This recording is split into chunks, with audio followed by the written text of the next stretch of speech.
Now, the rest of the story.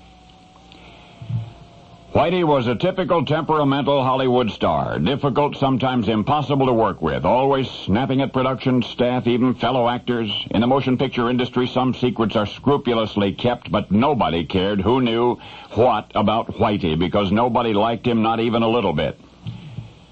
Now, some years ago, he was starring in this picture, and insiders who'd had experience with Whitey said, "Oh, no," but the producers insisted that nobody else in the world could fill the part. Well, from the start, Whitey behaved as though he knew it, and shooting began, but Whitey would not cooperate, so they shot around him. They shot the scenes first in which he was not, hoping that Whitey would settle down. But Whitey did not settle down, and so producers made a bold, desperate decision. As far as I know, nothing like this had ever happened before. They fired Whitey, but they resolved to hire an unknown who looked exactly like Whitey. I mean an actor with Whitey's appearance in the minutest detail, but without all that temperament. The lookalike actor's name was Bruce. He was crash course prepared for this unique role. Producers kept him in seclusion, kept him under guard, in fact, so the reporters would not suspect what was going on. There was one breach of this tight security. A reporter from the Christian Science Monitor sneaked onto the set where Bruce had been sequestered and did take one photograph. Well, in the first place, Bruce was such a dead ringer for Whitey that the picture of this remarkable look-alike stand-in was of little value anyway.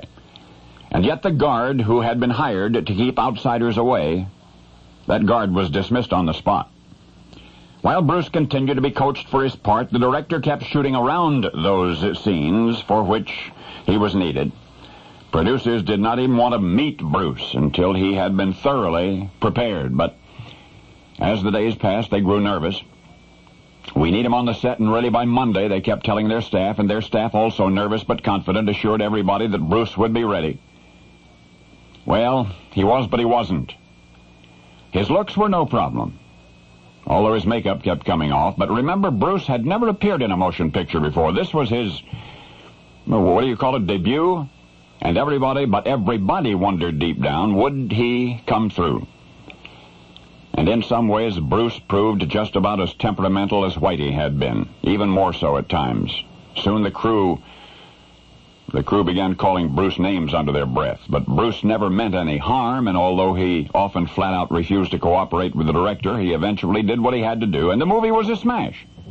It really was, a smashing success. Had Bruce not performed on cue when the chips were down, the gifted, young, yet still unknown director of that motion picture would have had to wait another day for you to discover him.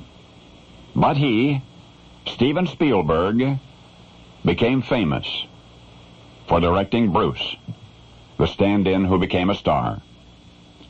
For Whitey, remember, was the real thing. The seemingly irreplaceable flesh-and-blood villain who proved uncoachable and untrainable. Even though some footage of him was kept in the movie, producers eventually had to summon a stand-in whom they named Bruce, a mechanical version of the original star. And the original star was an honest-to-goodness Australian great white shark. Of course, you now know that watershed water movie as Jaws, only now you know the rest of the story.